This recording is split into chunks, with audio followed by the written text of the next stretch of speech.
I'm not mad for it. No! I think everybody made a mistake in this situation, but only one person got executed. I'm a lawyer. I've been trained. I've read a lot about the law of self-defense. This was the most obvious self-defense shoot I've seen in quite some time. Really? She's barely When you moving. make it to a grocery store parking lot, Will, how do you get out of Walmart without shooting somebody? Women have been sort of weaponized. There's women screaming, shoot me, at ICE officers. They're physically fighting with these people. Well, you're 48, you're morbidly obese, and you're not armed and you have no training, so they'll just knock you over. Hello, we'd like to ask where the money's going. What was this money spent on? Tim Walz got caught red-handed. He could have stopped the fraud a long time ago. For that reason, he's decided not to run for re-election. Many millions of people around the world have now seen the distressing footage of an ICE agent fatally opening fire on 37-year-old Renee Good. As every new detail emerges, the wildly opposing views on what happened have become only further entrenched. For many whose impulse is to defend law enforcement wherever possible, this video of the officer's perspective was the proof they needed that Renee Good was in the wrong. Anybody who says they know definitively what was going on in either of their minds is lying, but it does seem clear that both made mistakes. Officers are trained not to stand in a vehicle's path and to not shoot at moving vehicles. Renee Good shouldn't have been obstructing the road, and she shouldn't have ignored the very clear instructions she was given. But she's not a domestic terrorist, as many in the Trump administration have tried to say. She's the mother of a young boy, and she didn't surely deserve to die. It's easy to be an expert after the fact, and this was clearly an emotional and chaotic few seconds for both of the people involved. But the officer broke the law should still be enforced. George Floyd and BLM led to waves of total insanity in the United States. Right now, looks like people on both sides of the argument have learned, well, pretty much nothing at all. We'll be debating all that with journalist and commentator Geraldo Rivera, Will Chamberlain, senior counsel with the Article 3 Project, Tim Miller, commentator with the Bulkwark, and first I'll be speaking to Nick Shirley, the YouTuber, whose work on alleged Somali fraud has prompted the federal investigations. Nick Shirley, welcome to Uncensored. Thank you, Piers. How's it going? Good. I mean, listen, all due respect, I'd never heard of you until about 2 weeks ago, and then suddenly you're the guy who's made the video watched by about 140 million people. First of all, what's that been like for you? Yeah, it's been interesting. I've been doing YouTube, making these documentary-style journalism videos for a very long time now, for over 2 years, and I've known about this fraud happening for a while. And so when I was able to meet up with the man by the name of David in that video to go out and investigate the fraud, obviously resonated with a lot of people, knowing that fraud is happening here inside the United States and that we were able to show it open and blatantly for the people to see. You have, I believe, part 2 coming out imminently. What can you tell me about what's in that? Yeah, so the daycare fraud's it's only one part of the fraud. There's a lot of more fraud that's happening in Minnesota, especially with these companies called non-emergency medical transportation vehicle companies that kind of uphold a lot of the fraud. So that way these companies they're able to continue getting money with these welfare programs. You've been criticized by a lot of people and praised by a lot of people. Tim Walz, Minnesota's Democratic governor, announced he wouldn't seek re-election in the aftermath of your video going so viral.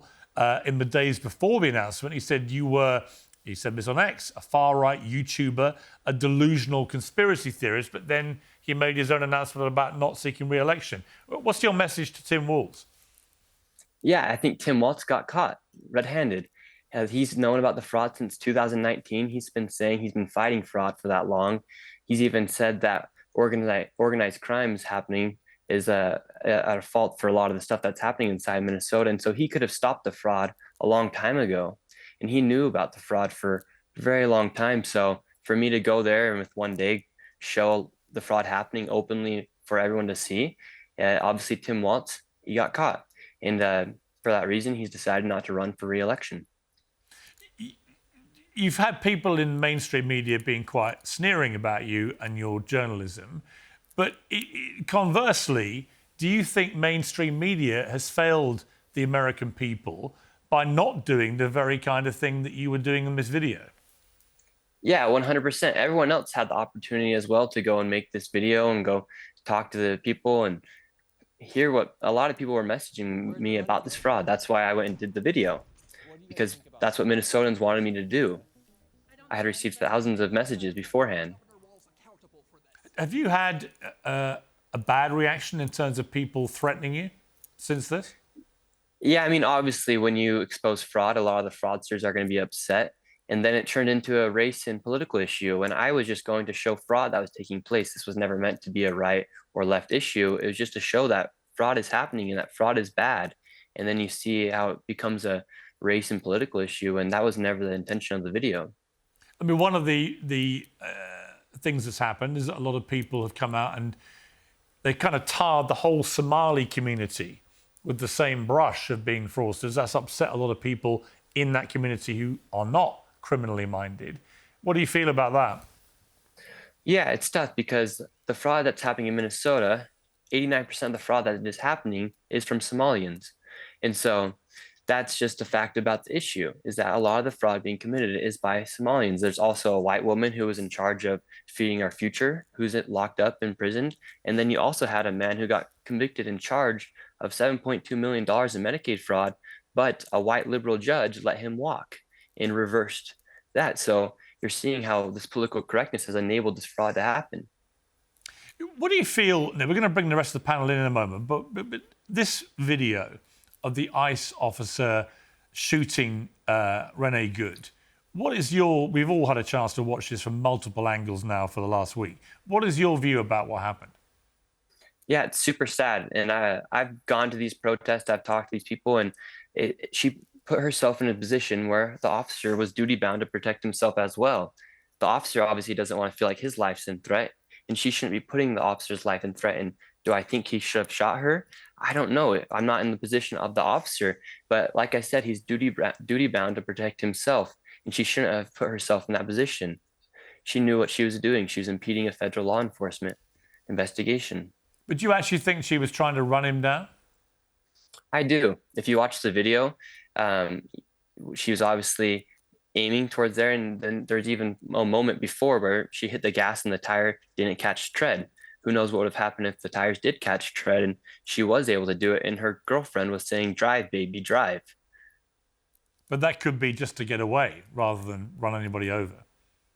Yeah, that could be. But if you watch the video, her tires are aimed at the officer, and she hit the gas, and luckily her tread did not catch beforehand as well.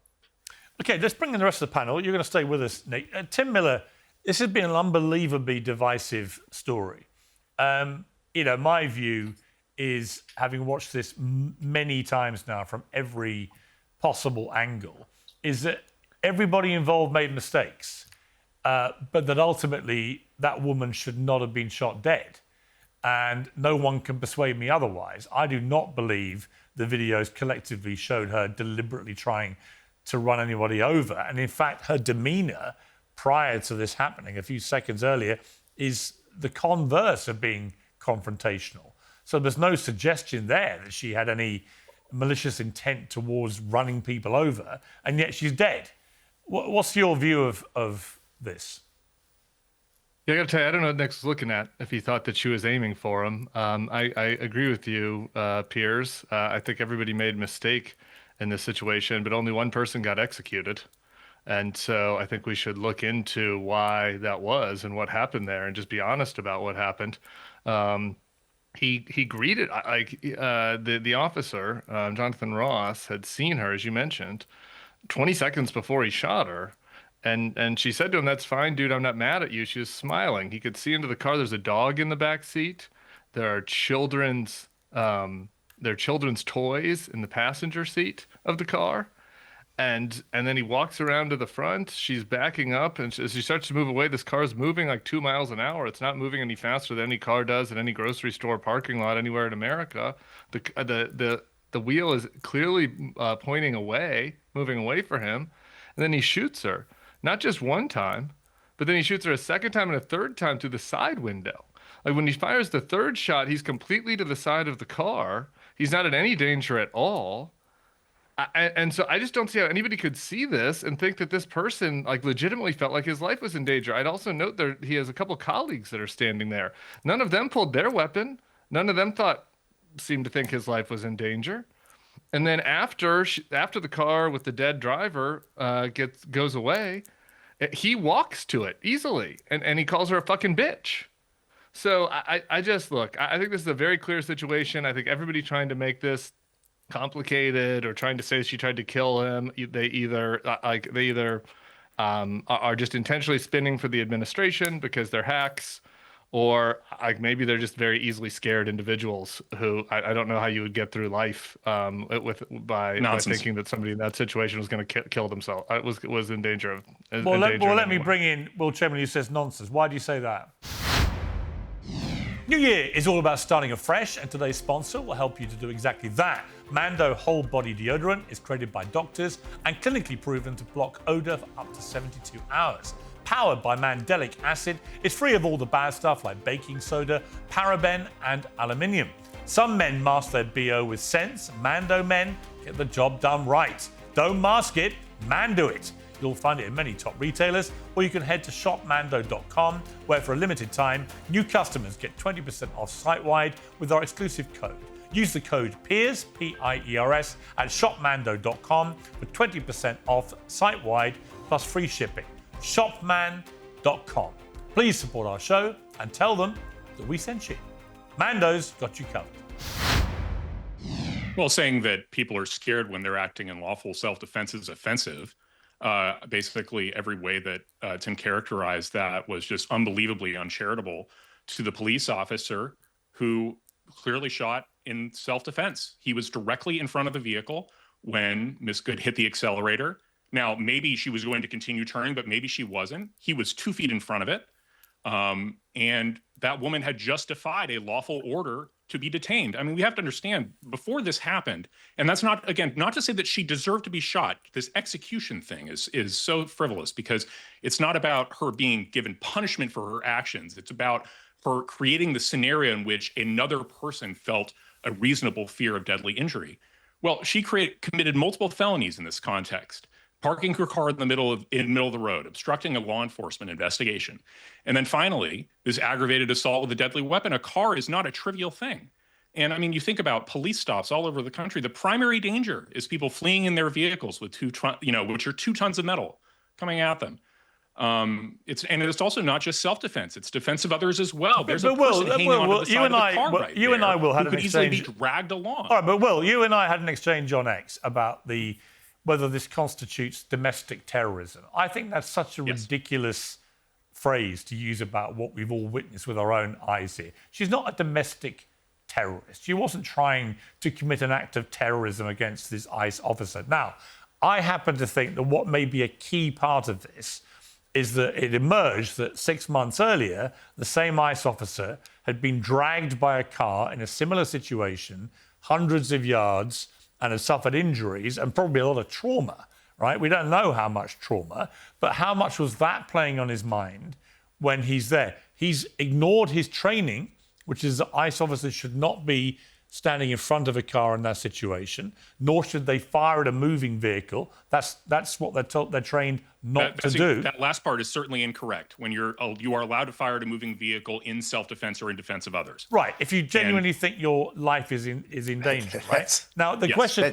The question is. That's not. I'm sorry. How does firing at a moving vehicle make you more safe? This doesn't even make sense, really? Piers. Again, she's barely moving. If you shoot someone, as we saw with that car, if you shoot someone driving, I think the point I'm making, Tim, they're going to lean forward and press on the gas. Yeah, but Tim, I'll be dangerous. Let me bring. They won't, but this is then he's on the standard side policy. of the car. The point I'm making is we don't know what was in anyone's minds. I think it's quite likely that what was in the mind of this ICE officer is what happened to him 6 months earlier, right? And it may be that he panicked because he feared the same thing happening again. I'm not excusing or justifying what he did. I'm explaining what may end up being one of the factors involved here. It doesn't seem to me to be irrelevant that the same guy was dragged by a car and could potentially have been killed in that incident 6 months earlier. Well, my point is, I think that everybody is ignoring the original sin. Hold on a second. I haven't spoken yet. Everybody is ignoring the original sin, which was to use a brigade-sized deployment of paramilitary forces to presumably or reportedly or the pretense was to go after the worst of the criminal aliens. Did that happen? Absolutely not. What happened instead? you had this deployment of these masked desperados, 2,000 strong, descending on the community with attitude. There was hostility on both sides from the get-go. And what in the world are paramilitary forces doing enforcing immigration law to begin with? This was a bait and switch. This was using the specter of immigration. I'm surprised they didn't bring in transgender aliens. This was absolutely a fraud. This was a catastrophic failure. What did they get for all this, aside from the dead Renee Good, the dead woman? What did they get? They say they arrested 500 or detained 500 undocumented immigrants so far in this operation in Minneapolis, in the Twin Cities. 500. How many of the 500 were the worst of the worst? Is it not a fact that 70% of the American people oppose the way this deployment has gone down? The Trump administration set the stage for this catastrophe, this tragedy to happen. The southern border, Piers, as you pointed out correctly, has been sealed now for months. There's zero influx of undocumented immigrants. So if the supply of the problem has been cut off, isn't it time now for President Trump to use some common sense and some compassion, for God's sakes? Okay. Some compassion. Can I respond? Yeah, well, you respond, yeah. Yeah. First, I mean, is there some list of federal laws that federal authorities are not allowed to enforce? You should probably inform them of that.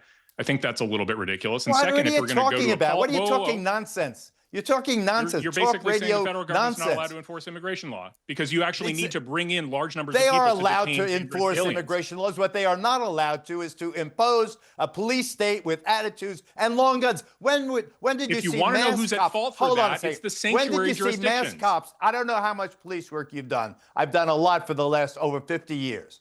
You don't bring masked, heavily armed SWAT team, effectively SWAT team or Delta Force, a kind of combatants into a situation where the problem is undocumented immigration.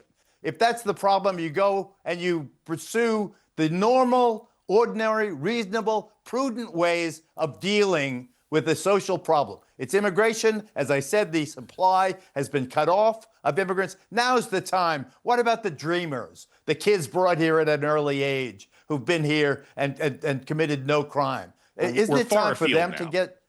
I think that you're not far afield. Isn't the issue undocumented immigration? Isn't that what you're talking about? Illegal aliens, so-called?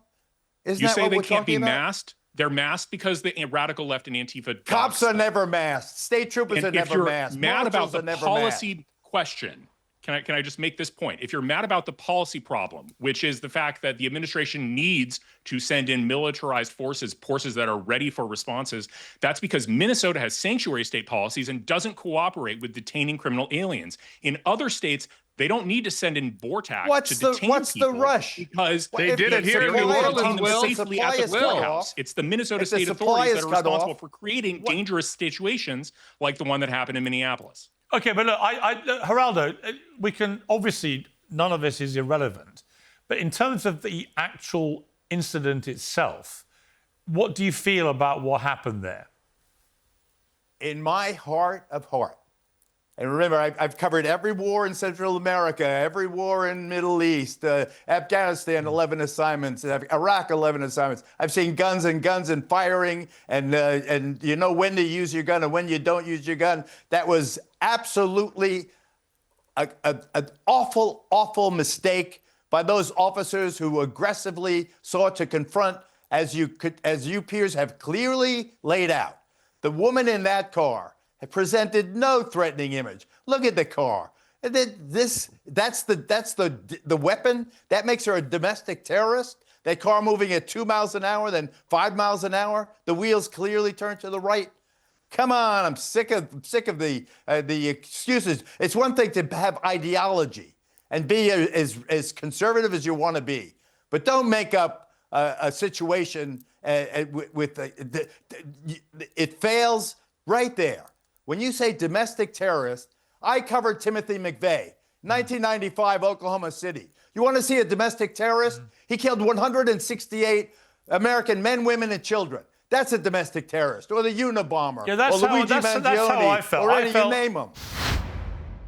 Today's show is sponsored by Veracity and their metabolic power protein. Let's be honest, life moves fast and regular meals sometimes don't have the punch we need. Veracity focuses on the root cause of many health issues. Metabolic health, metabolic power protein delivers 20 grams of plant-based protein in just 2 scoops without all the unnecessary sugar and calories in other products. It's all natural and developed by doctors, allowing you to get the protein you need and support your metabolism with 2 easy scoops every morning.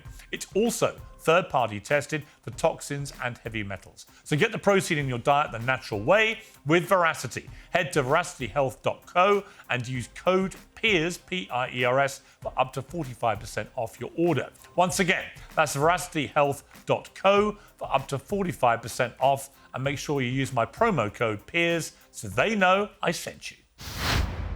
Yeah, I just feel it trivializes the phrase to the point where it becomes meaningless. Absolutely. Absolutely. It's Let me bring Nick Shirley back in here.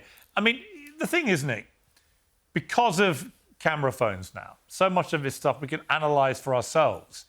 I think that when you see J.D. Vance, Donald Trump and others, and they try and tell us something that we just haven't seen with our own eyes, in other words, they want us to look at a video in a way that just doesn't represent what we watched. No one can convince me that what we saw there was a woman whose demeanor leading up to that was intent on causing harm to that officer and who then wanted to run him over. I've just seen nothing that shows that. Now, if it did, I would say so. I think part of the problem with these stories is everyone takes their partisan political position to its extremity immediately, almost as a defensive mechanism. In other words, the left immediately took the position, right, this is obvious, clear evidence the ICE are a bunch of Nazis and they murdered her in cold blood and blah, blah, blah. And then the people on the right immediately go the opposite way. This woman brought it on herself. She's a radicalized left-wing lunatic. She's a lesbian. She's this, she's that. And I think all of that is wrong. All of that distorts the debate about what happened here, which is, I think, everybody made mistakes. She shouldn't have behaved the way that she did. He shouldn't have done what he did. It was a situation which we've watched in slow freeze frame, but actually in real time was very, very quick. And I think this guy was suffering from a little bit of trauma from what happened to him a few months earlier, and he reacted instinctively. And it may well be he genuinely did fear that he was going to get hurt. But he shouldn't have been in front of the car to start with. That's against their training. So all of it was governed by a series of errors. Why can't it just be that? Why can't we all just be honest about what we've watched? Yeah, it's an ugly situation on both sides, right? You have a lady who's impeding a federal law enforcement investigation. She shouldn't be in the middle of the road. And then if you watch the body cam footage from the ICE officer, he did get hit. And that same officer had been dragged 300 feet beforehand just a few months ago. And so who of us is to say whether or not we felt like his life was at threat?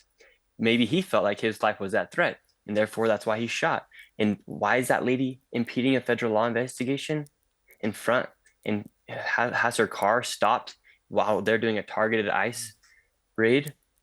And so there's wrongs on both sides, but you can't justify. No one wants to see a woman get killed, but you can't also say, well, that officer was in the wrong because maybe he did think that his life was at threat. And when we watch the video, it's instantaneously, it's within a few seconds. Well, it's interesting, Tim Miller, sorry, because Piers. Tim. I mean, the point I would make, Tim, is that from a purely legal perspective, put aside the morality of what happened or anything else, from a pure lawful perspective, I suspect it's quite likely that this officer will not end up being successfully prosecuted for this. Look, that's going to be a question for a jury, Piers. But the point, look, people are on the right. A lot of folks are praising Nick for just honesty in journalism when they felt that there was, not honest things were being said about the daycares. Can we just be honest about this? Like, there is no way this person's life was at risk. The third shot, That's absurd. no one will address absurd. this. The third shot that hit. he shoots, the third shot, he is to the side of the car. He shoots her through the driver's side window. The car has already passed him. And then he calls her a fucking bitch. Like, this guy's life I is would not if a I got threat. hit And by let me a tell car. you, you're trying to make Jeez. this, and others, they try to say it's a both sides saying, oh, it's a partisan. Obviously, the Trumpers defend him and the never Trumpers don't. That's not true. If you look at Tim Dillon, who's a pro-Trump podcaster, Joe Rogan just today has said this was totally inappropriate and wrong. Piers, at times you've called it both ways, but you've been friendly with Trump. You're seeing it clearly. Only 28% of the country in a recent poll said this shoot was appropriate, including only 64% of Republicans. Like, no, any 10% of independents. Nobody who looks at this with open eyes can think this was justifiable. I'm sorry, nobody's that's just the celebrating truth. this. Absolutely Like, we not. should just be Kills. honest about You're- this. Like, there is no You're just making it reason up to at this kill point. that woman I don't even with know her, if you're with her actually being kids' honest toys yourself. in the passenger seat. But Will Chamberlain, why do you say Tim Miller's making that up? Well, he's essentially accusing all of us of bad faith. Like, I'm a lawyer. I've been trained. I've read a lot about the law of self-defense. This was the most obvious self-defense shoot I've seen in quite some time. Really? And the idea, Come on. Really? absolutely. He's directly in front of the car, 2 feet in front of the car. And she's barely You when- make it moving. to a grocery store parking lot, Will. How do you get out of Walmart without shooting somebody? I'm hoping you're not carrying a weapon when you're going through the I don't grocery know. store Most parking of the lot, time, because I'm every not day personally across the fleeing an country, arrest. people Do are you more scared regularly than this flee guy. arrests, This is crazy. lawful arrests by police officers? Is this like the normal thing on the left now? Like, apparently, like, you guys are all for law enforcement until it comes time to actually enforce the law. Hey, Will, I have a question for you. How many people do you think should have been murdered on January 6th? How many people do you think the Capitol Police should have killed that day? How many, just I based don't on think your they should, theory of in the sense, self-defense, like, how many people should they have killed? anybody, in the sense that I don't think Renee Good should have been killed. But I actually think the Ashley Babbitt and Good situations using are the justification very of analogous, self-defense. because How many just justifiably like could have been Renee killed? Good put herself no, I'm in the asking you, position how many of doing this justifiably incredibly could have been dangerous killed thing. on So did January 6th? Ashley Babbitt. She Well, I committed think, well, I felonies think, yeah, that but put I a think, police well, officer in a Will, position who needed but to Will, defend the themselves. argument you and I had, Will, was about this phrase domestic terrorism, and I made the point, which other people had raised anyway, which is, that was on January the 6th. By that criteria, you could argue that everyone that was violent that day was a domestic terrorist. Would you agree with Yes. that? You think Yes, they were? I agree. I think I have a broader view of domestic terrorism than apparently you do. The use of violence or the threat of violence for political ends in this country is domestic terrorism. And by that definition, both Renee Good and Ashley Babbitt were domestic terrorists. I have no problem saying that. I don't think that applies to the people who were peacefully walking through the Capitol, for instance. That's not violence. But anybody who tried to swing at a cop on January 6th, yeah, that's domestic terrorism. I said that on that day. All right, honestly. Geraldo, what do you feel? I mean, we've discussed the domestic terrorism part, but we are living in a weird time where we all watch the same video, and yet many people can have completely different interpretations of what they're watching. And I fear a lot of it, I'm not saying this about Will, only you know, but I'm not disputing that you're saying what you're saying in good faith. But I think so many people now do say stuff in bad faith.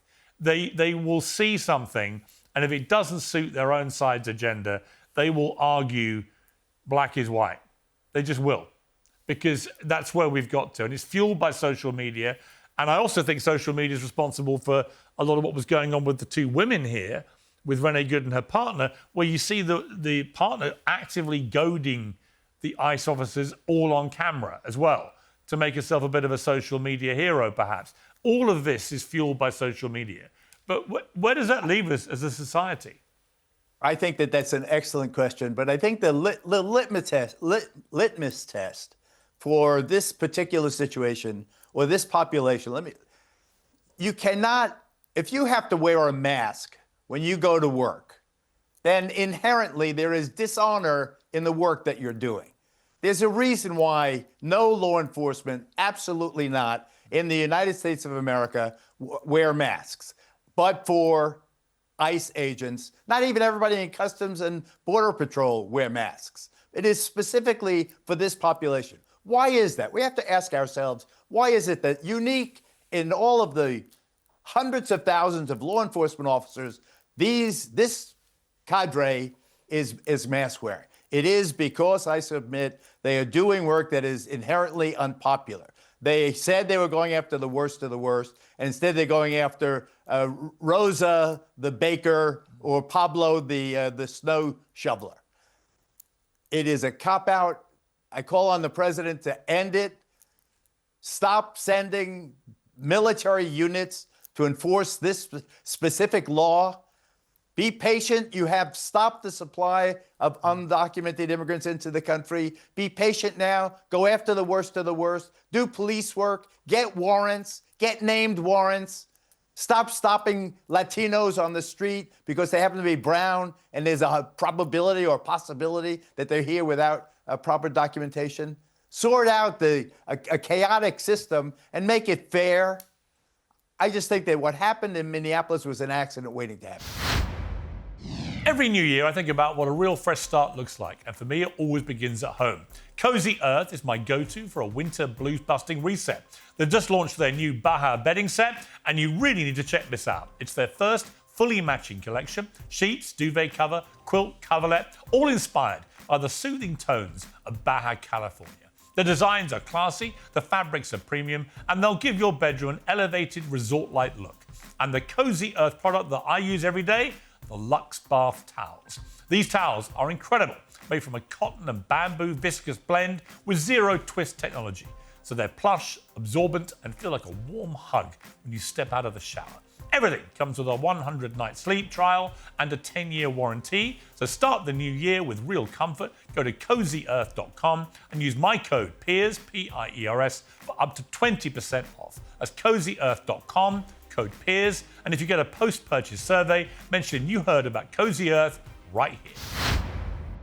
I just wanted to quickly add parenthetically that I congratulate the young journalist who exposed the fraud in the Somali community in the Twin Cities. I thought it was really it was gutsy, ballsy, street reporting. I'd like to think that that's the kind of stuff that I was doing in the 70s and 80s and 90s. That's what I felt. But a good was done. But I also submit that you go to any community in the country. We threw money at all of these nonprofits during COVID.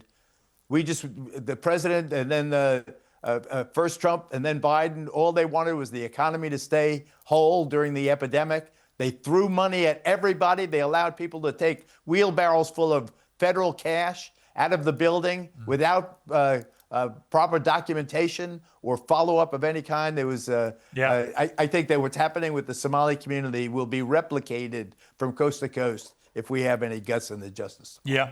Okay, I've got to leave it there. Tim, you've got to get off. Thank you all very much indeed for a fascinating debate. Appreciate it. Thank you. Thank you. Well, joining me now with his reaction to the shooting in Minnesota is the host of the Adam Carolla Show, Adam Carolla. Adam, great to have you back on Uncensored. This is one of those stories where I saw so many people take an immediate position before anyone really knew exactly what had happened or why it may have happened or understanding the motivations of the people involved, which is kind of a sign of the times, I guess. And then as more and more video footage emerged, people got ever more entrenched into their views. What's your view about what happened here? Well, I'm always consistent and sort of philosophical about this, which is you have to be very careful when people have guns and you don't, whether they're law enforcement, whoever they are. If a person has a gun and you don't, you probably shouldn't spit on them or threaten them in any way or do anything. And you can say, well, that's wrong. Maybe it is, and maybe their training should be better, or maybe they should be less human, but they still have a gun and you don't. So we should start just sort of based on that, whether it's a cop pulling you over or who knows? That guy could have caught his wife having an affair the night before, could have been drinking that day. You know what I mean? I'm just saying, people go, oh, well, the cop was wrong. I think the cop was wrong, but I still would like to see nobody get shot by cops. So for the time being, treat them like people that have guns and you don't. And it doesn't mean you can't protest and doesn't mean you can't debate. But when it starts getting into automobiles or spitting or pushing, now you're getting into a gray area where they may use their gun. See, I think everybody here made fundamental mistakes, probably based on, in the cops' case, or the ICE officer's case, a false presumption that she was trying to cause him physical harm or run him over. He might well have believed that. I think it's very relevant, as I've discussed earlier, that a few months earlier he was in a very similar situation as Guy, and he ended up being dragged by the car for several hundred yards. I don't think that's irrelevant at all. I think in that moment he may have feared the same thing was happening and may genuinely have feared for his safety, right? So who knows what was going to... But we don't really know what was going through his mind, do we? No, but what I'm saying is if a cop has a gun and you don't, and all of a sudden you make a quick move to grab something out of your pocket, he may shoot you. Right. And what I'm basically saying is don't make that quick move. Just comply. Because every single one of these tragic shootings, it doesn't matter. You know, here in the United States, we never get tired of talking about white cops shooting black people, motorists and blah, blah, blah. 99.9% would be solved with compliance. It would never happen. I totally agree. I mean, I would add, as a non-American who's put his head over the parapet on this issue many times, not entirely successfully, that the presumption by law enforcement, quite understandably, in a country with 400 million guns in circulation, is that everyone they pull over may be armed. And they don't know who they really are or what they may do. And therefore, to your point, if you do absolutely nothing and do exactly what law enforcement tell you, then you're going to avoid a situation where any trigger movement of any kind may, in their heads, make them think there could be a gun involved or whatever, and they have to shoot you. And also, the problem with human beings, and I mean, you can say cops, you can say training, all you want, but at the end of the day, it's a human being. If you have a weapon, if I have a gun, and there's even a 2% chance you could hurt me, because people do this all the time. They go, well, the cop shot the guy. Well, all the guy had was a butter knife, or he's just swinging around a bowling pin or something like that. You go, if I have the gun and you don't, and there's 1% chance you could hurt me, whether it's a car or a butter knife, then oftentimes the person with the gun will do it, even if the odds are greatly in their favor. Meaning they are not taking any chances. You know, they go, was she trying to run him over? I don't think she was trying to run him over. It doesn't look like her wheels were turned. It doesn't matter. That guy has 0.2 of a second to decide whether he's trying to be run over or not, and he's the one with the gun. So do not put yourself in that position, everybody. Yeah. And there are other parts of this story, like, you know, what is a young mum doing out there protesting in the way that she was doing, you know, parking the car in the middle of the road, blocking the ICE officers from doing their work and so on. It's clear from her partner who was there that this was a planned thing, a planned resistance, if you like. We don't know the full extent yet of the group they were part of and so on. But all of these are not irrelevant aspects to this story. You know, there is a kind of slight dementia with people towards these issues, which I think you've said this, that people go slightly nuts and they lose their natural sense of caution. Yeah, well, a couple things. So just to summarize what I've said a million times about this or any other shooting, any situation like this, I basically say this. You may decide that you would like to steal your neighbor's barbecue, which they keep on their back porch, and use it for yourself. And 9 times out of 10, you can hop over your neighbor's fence and grab his barbecue, and it'll be yours. But 1 time out of 10, he may be cleaning his gun in the backyard, and you may get shot. And then people will say, the barbecue was $50. You deserve to get shot over a $50 barbecue. And the answer is no. But once you jump over the fence, you're opening yourself up to that possibility. And I'm saying don't go over the fence. That's basically. Yeah. What do you feel generally about what ICE has been doing? It's becoming incredibly divisive. It seems to me most Americans agree with what Trump has done on the southern border. They like the fact that the number of people coming in illegal on the border has virtually reduced to nothing from the millions under Biden. I think most people don't seem to have much of a problem with people who are in America illegally to start with, who then commit crimes unconnected to their status, getting deported. Most people agree with that. The real flashpoint has been the removal of people who may have come in illegally originally or come in with their families, and then they've been responsible citizens, they've got jobs, they've paid their taxes, they brought up family and so on, and they're being targeted by these guys in masks bashing down, Home Depot doors and so on. What do you feel about what ICE has been doing? Okay, so Biden leaving the border wide open was insane, and now there's a mess to clean up. So, I don't think Trump and many supporters and people like myself, I didn't want to be in this position in the first place, but the border was left wide open. And there's many people to gather up. I totally agree that there should be a distinction between the criminal and the person that's been here, law-abiding, raising a family, so on and so forth. I really don't know. That subject would probably poll very badly, even amongst staunch Trump reporters, supporters, I should say.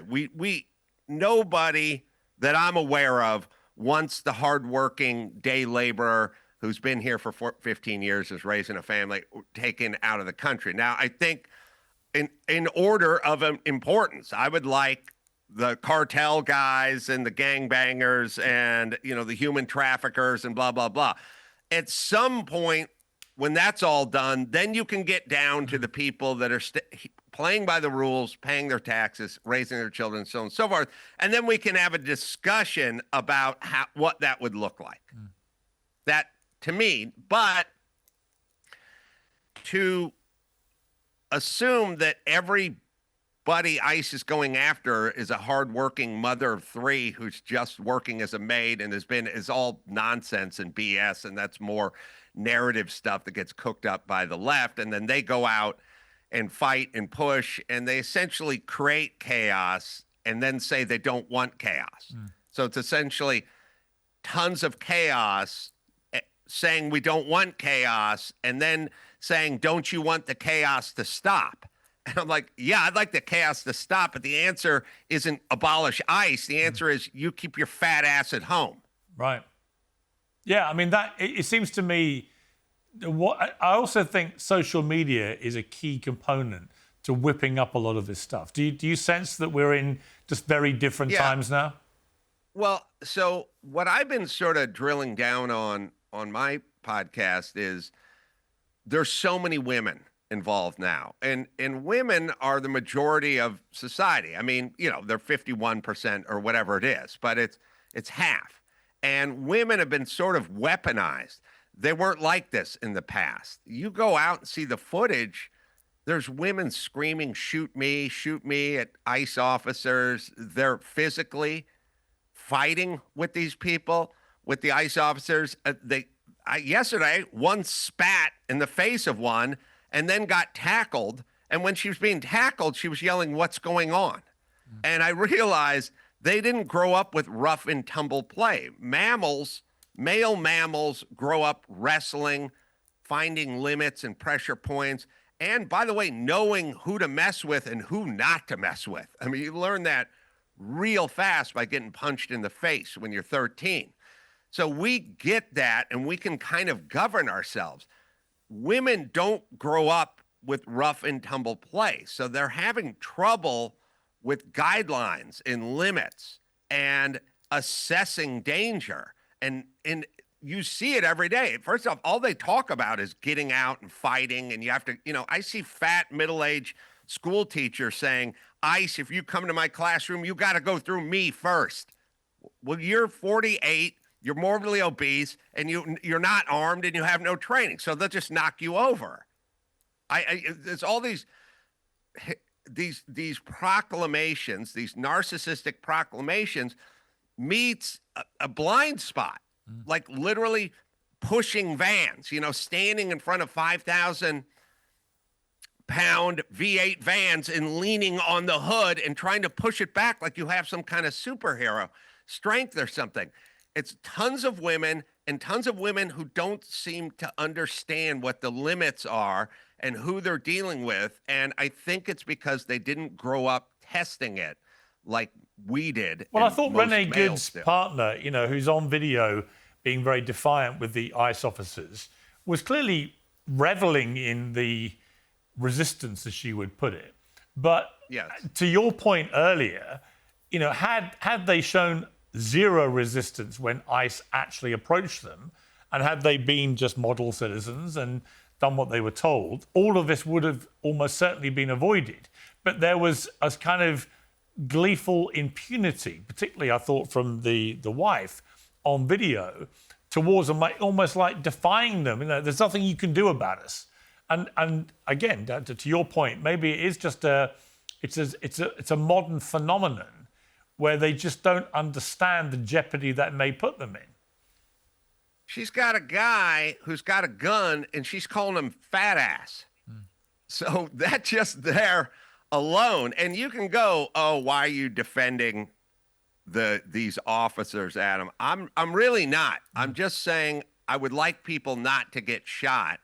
And I would say if the other side has a gun and you're spitting on them or pushing on them or insulting them, it ups the opportunities for you to get shot.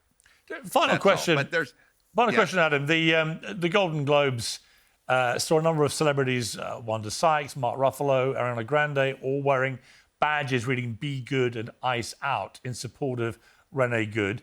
Bill Maher responded by saying this. Mark Ruffalo and Wanda Sykes also wearing a "Be Good" pin for Renee Good, obviously, and trying to use this platform for activism. Do you feel that's effective or no? Oh, come on. We're just here for show business today. It was a terrible thing that happened, and it shouldn't have happened. And if they didn't act like such thugs, it wouldn't have had to happen. But I don't need to wear a pin about it. What did you make of that response? Yeah, I mean, Bill's pragmatic. I think that's why he's drifting a little over to the slightly more conservative types of thoughts as the left gets loonier and nuttier.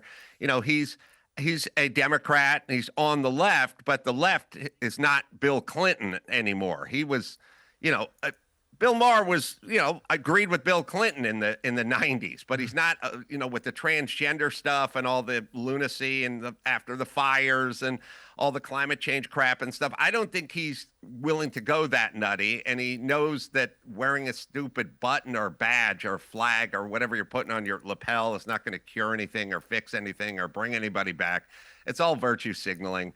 And they're all idiots because there's much bigger fish to fry, much bigger problems, many more people being killed in other countries and here as well. But they're always focused on the thing that's going to bring them popularity and make them feel the best about themselves. You know what was noticeable to me? Not a single one of them said anything about Iran and the protesters being killed in huge numbers.